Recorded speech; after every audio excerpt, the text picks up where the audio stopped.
right, ladies and gentlemen, how you guys doing? Welcome. How you living? You guys doing well? Good. I hope you're all doing well. Tonight, we got something special for you.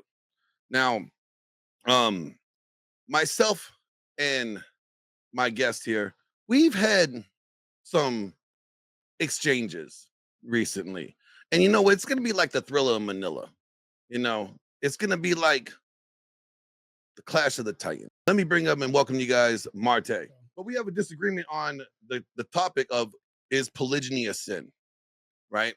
And you said I'm wrong. I said you're wrong, and I'm expecting you to show me my error in my ways and be ready for the correction that you're not expecting to get. I think it's smarter and wiser to say that the things that are listed as a sin in the Bible are the things that I'm going to call out as a sin.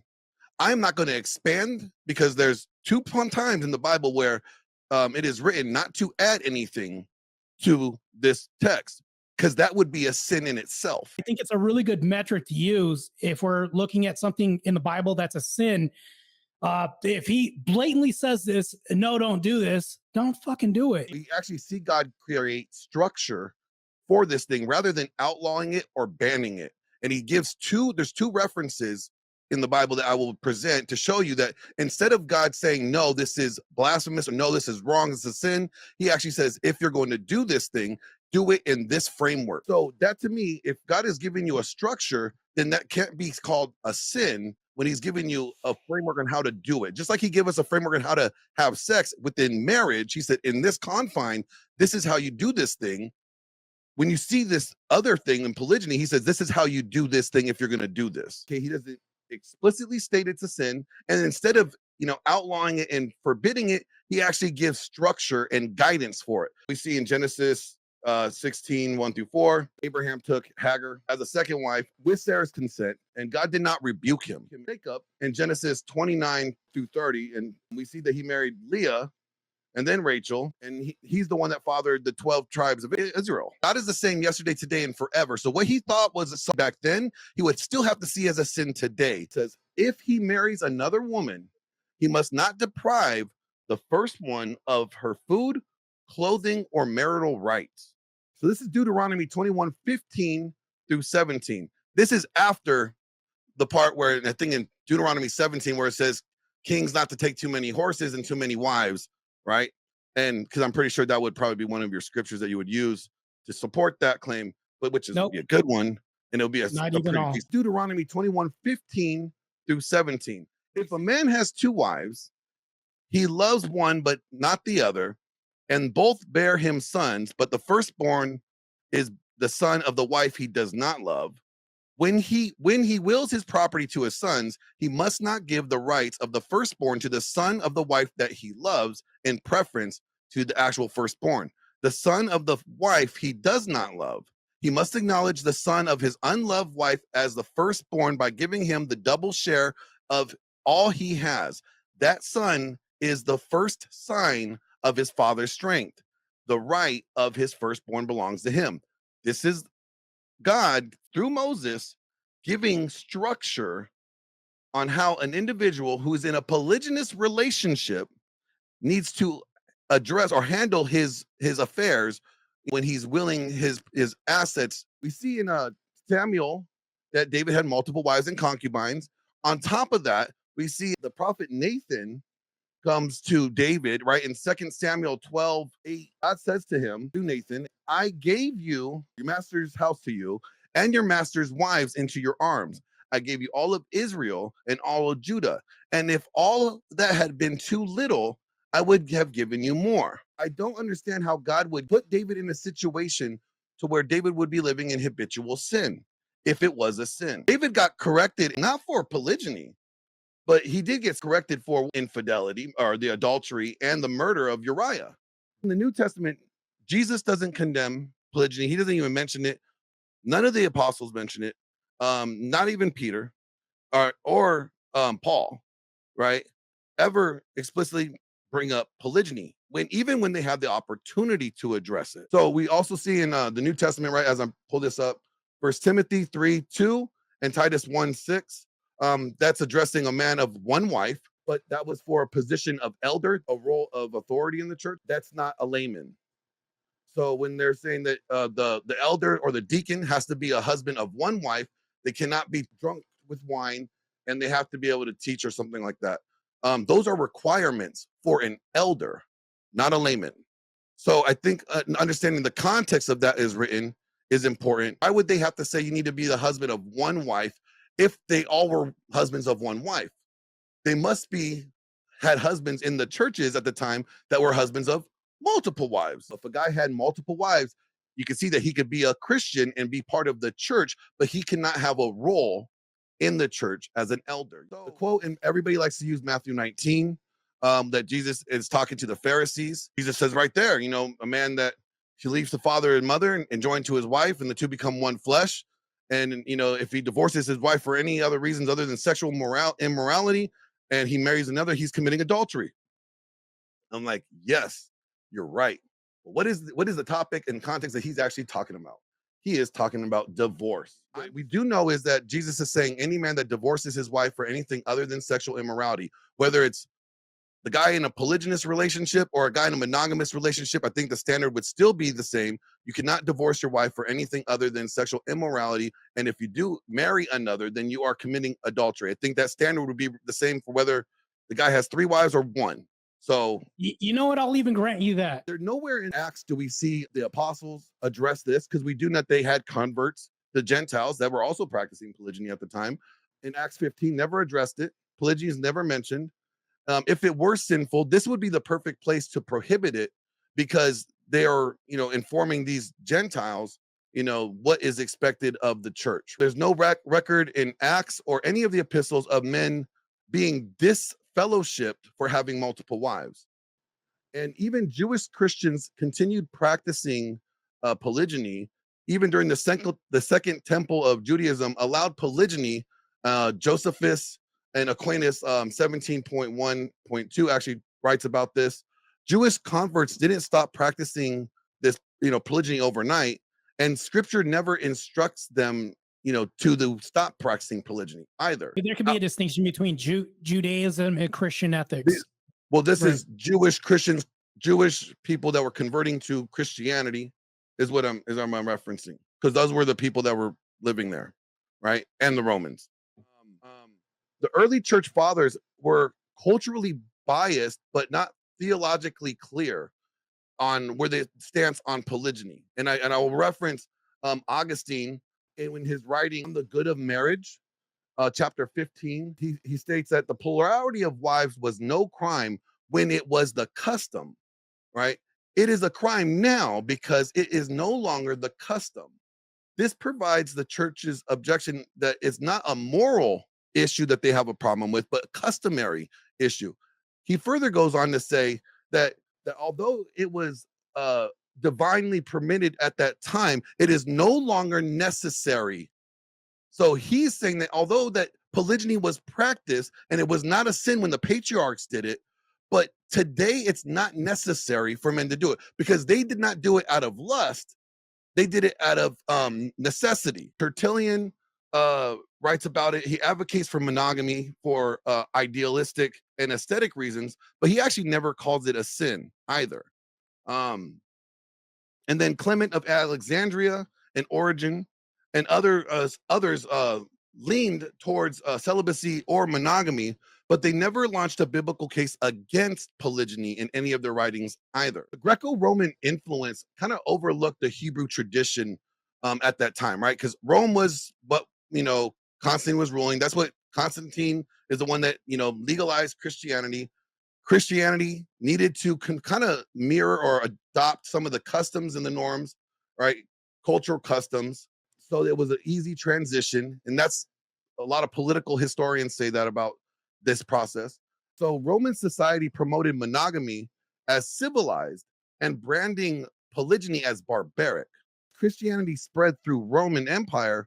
Church leaders absorbed Roman sexual ethics, meaning their position on polygyny and monogamy. The canon law reflected a Roman politics, not scripture. The Council of Tertullian, I believe that is, in 692 AD, Canon 48, forbids clergy of marrying multiple wives or taking a second wife. But it applies only to clergy. And even then, it doesn't even call polygyny a sin. 6th century, civil laws restricting polygamy began to be enforced on Christians. So now it was not until the 6th century do we see civil laws being enforced on Christians. But again, this is Roman legalism, not divine law, right? So we see the Roman law are enforcing civil, you know, consequences on Christians that who are practicing polygamy, right? Because they're now considered citizens. And here's the last point.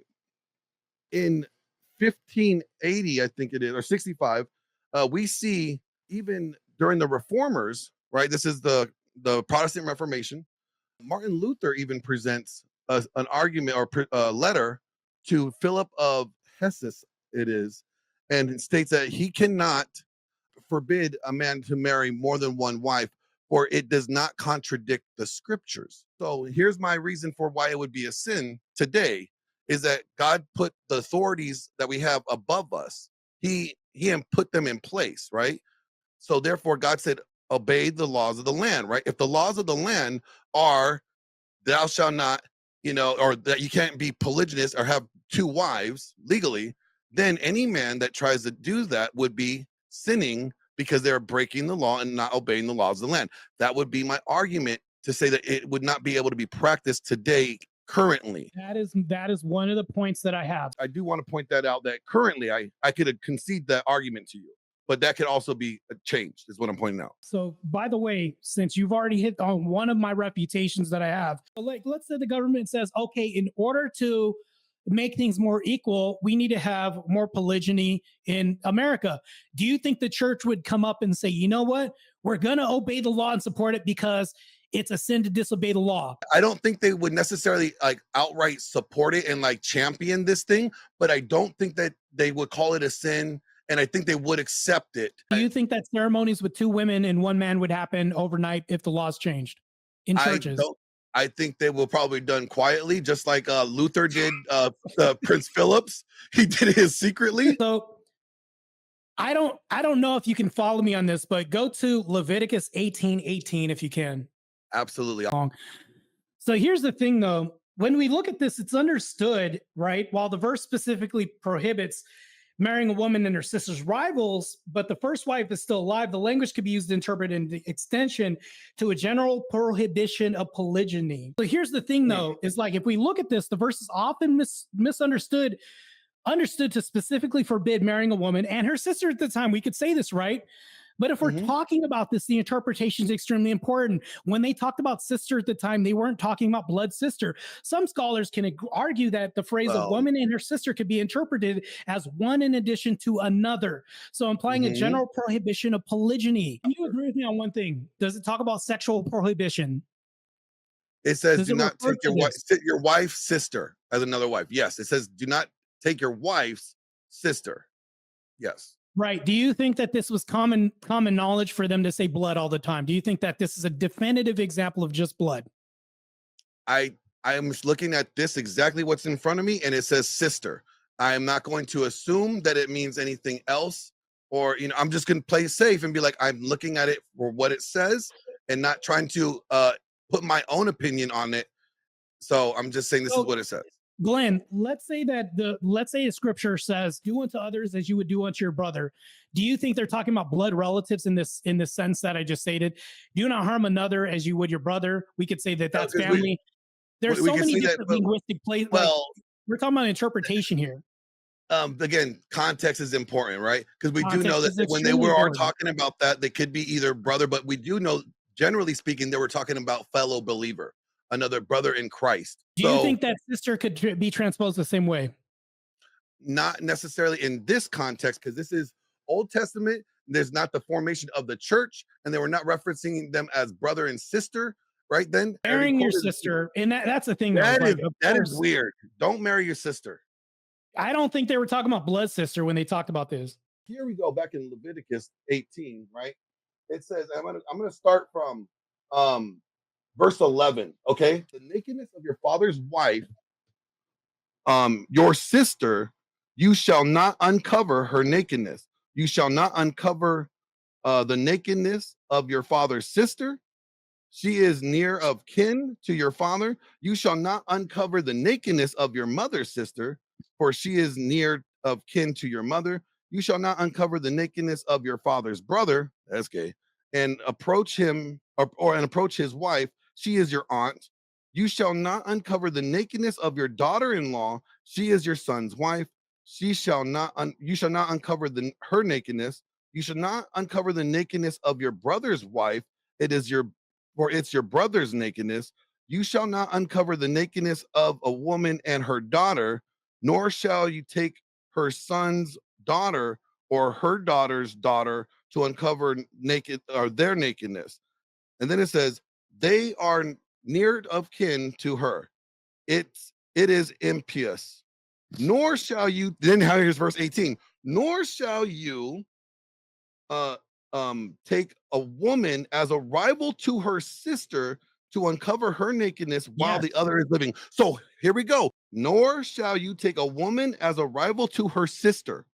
That means the woman that you already married is the woman's sister. You don't take a woman as a rival to her sister.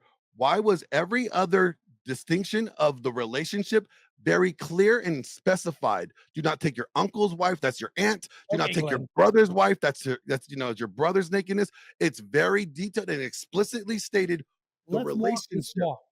So, but Glenn, there was still a it process. says, "Do not take your wife's sister as a rival wife." What if I did take my sister's? What if I did take my wife's sister as a rival wife? Would that be a polygynous relationship? Yes, it would still be under So as a this is would definition. Yes, that polygyny in would not that be a prohibited. context. But hold on, in that context, yes, it would be a sin because you are not doing it according to the structure that God gave you. Again, it all comes back to structure. Okay, it's like this. If you have sex, is that a sin? Outside of the covenant of marriage. Yes. Oh, so there's a structure. There's a framework on how you could actually practice this thing and enjoy this thing and it not be a sin. Holy crap. Do you think that does polygyny have a structure? Actually, it does give God gives us a structure. We see that already. A few moments ago. We actually see God create structure for this thing rather than outlawing it or banning it.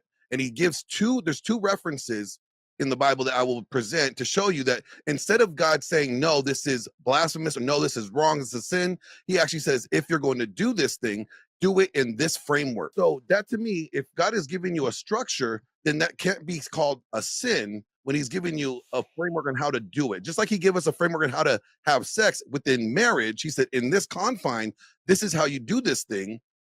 When you see this other thing in polygyny, he says, this is how you do this thing if you're going to do this. Okay, he doesn't explicitly state it's a sin. And instead of, outlawing it and forbidding it, he actually gives structure and guidance for it. It says, if he marries another woman, he must not deprive the first one of her food, clothing, or marital rights.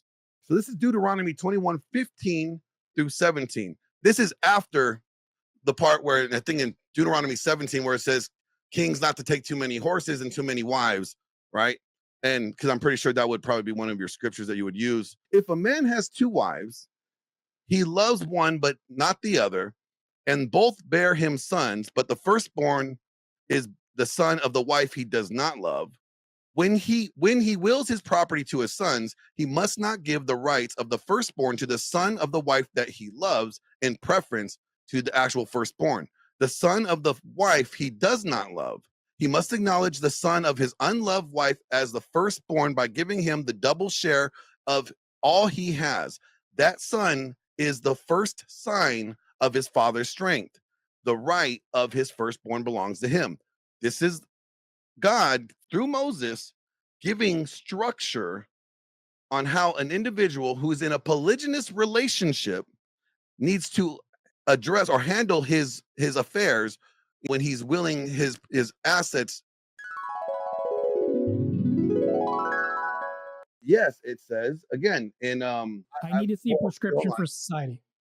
I'm going to give you exactly how God said if one is going to practice polygyny, this is how they should do it. That would be a prescription to society. He's saying, hey, if you're going to do it this way. He could have condemned it. He could have said that would be blasphemous, that would be wrong, but he does not. He said if they're going to do it, they do it this way. So that right there is a structure and a guideline. If you do anything the wrong way, it could be a sin, right? I mean, yeah, I'll grant you that. So if something is a sin, it's never permissible. Okay, we know homosexuality will never be permissible because God clearly states it as an abomination and it's a sin. Murder, unjust murder is a sin. We could say that, right? Murder is a sin, but to kill is not a sin. How can you create a polygynous relationship without creating sin to have to do this? Can you explain this to me? Again, you go back to how God said that if a man was going to take a second wife, what structure was in place. That is, I'm always going to go back to that. If God gave a structure for something, God gave a structure for marriage. You know that, you said right? If God gave a structure? I said, if God gave a structure for something, that would be the thing that I would go back to. So I'm not giving you my interpretation. I said, if God gave this, as if I said, if God gave a structure for marriage, did he not? It's time to play the game. What was he thinking at this moment?